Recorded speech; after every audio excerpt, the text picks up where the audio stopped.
Okay, hello everyone, and welcome back to Common English Mistakes. Don't just learn, improve. So today's a bit different, a bit of fun.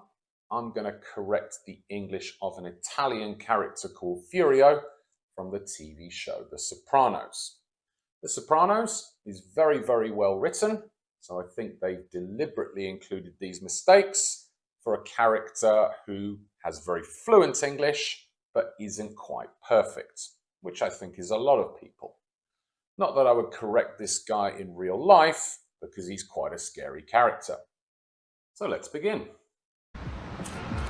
But I never liked Columbus. Hey, what? In Napoli, a lot of people are not so happy for Columbus, because he was from Genova. Okay, so this is quite a tricky thing where the meaning of an adjective, happy, is going to change, or the context in which we use it changes, depending on the preposition. Here, he said they are not happy for Columbus. Generally, you're going to use happy for when you're pleased for someone else because of something nice which happened to them or that they achieved. So if someone says, I've bought a new house, their partner and them have just had a baby, or they're enjoying their new job, you might say, I'm so happy for you. Happy about is more general to talk about a situation or an event. So I'm going on holiday next month, which I'm really happy about. And then happy with means you are satisfied about something. So for example, I'm very happy with how the project turned out. It was a very good result. You can also use this in the negative to mean unsatisfied. And if you use it with people, it also means disappointed or slightly angry. For example, you shouldn't have missed the meeting. The boss isn't happy with you. He's slightly angry. And this is probably the preposition which the character should have used. In Napoli, a lot of people are not so happy with Columbus. Could also use about, because not only is it a person, it's a general situation. So let's continue. Because he was from Genova. What's the problem with Genoa? The north of Italy always have the money and the power. They punish the south since hundreds of years. Okay, so he says they punish the South since hundreds of years. Since you're going to use for the start of a period of time. For example, I've been awake since 7 a.m. this morning. Hundreds of years is a duration, so you need to use for hundreds of years. Also, there's a couple of structures we could use depending on the situation, but we can't use present simple here, like I think you would do in Italian.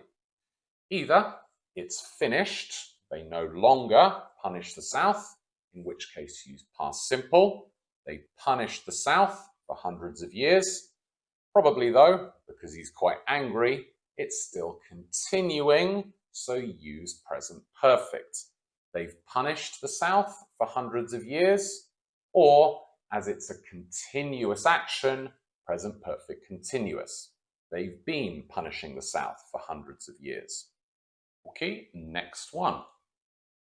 Even today, they put up their nose at us like we're peasants.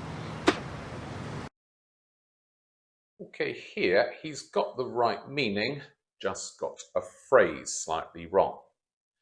He's saying that the people in the north think they are better than the people in the south, and there's a couple of phrases with nose which you can use. Either look down your nose at someone, or turn up your nose at someone or something. Like I said, look down your nose, generally just for people.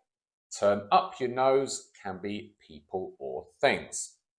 Also, it means you dislike or reject someone or something. For example, he turned up his nose at the wine we offered him. As he seems quite angry, I think that's the one he's trying to use. Even today, they turn up their nose at them like they're peasants. Okay, final one. It's like we're peasants. I hate the North. Okay, this is just a little pronunciation issue. Italian speakers often have problems with the H sound because they don't really have it in their language. It's also true for these languages where either it doesn't exist, it's slightly different, or it's used with a different letter. I hear this quite often with my Portuguese students.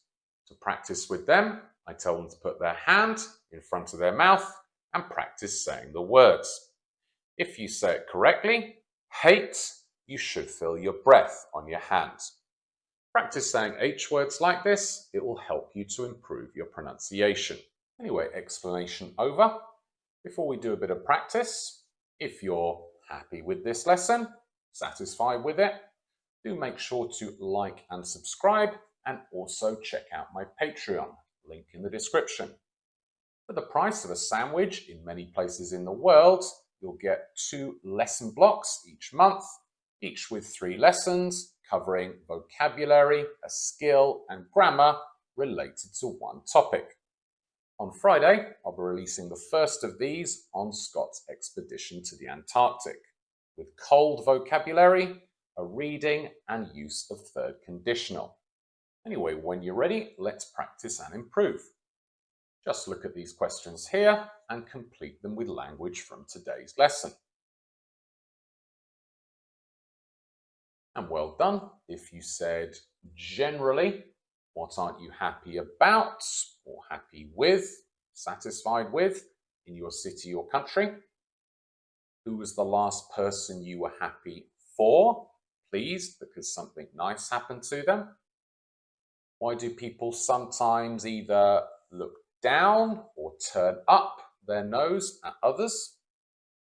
What is an achievement you were very happy with, very satisfied with?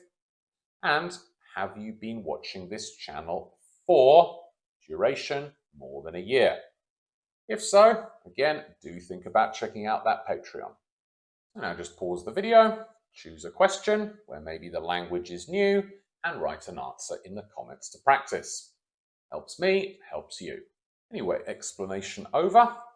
Again, tomorrow I'll have the first of the Patreon lessons coming out, covering all vocabulary related to the cold. Do make sure to check it out, even if you don't subscribe, and I'll see you for another video next week. Until next time, see ya.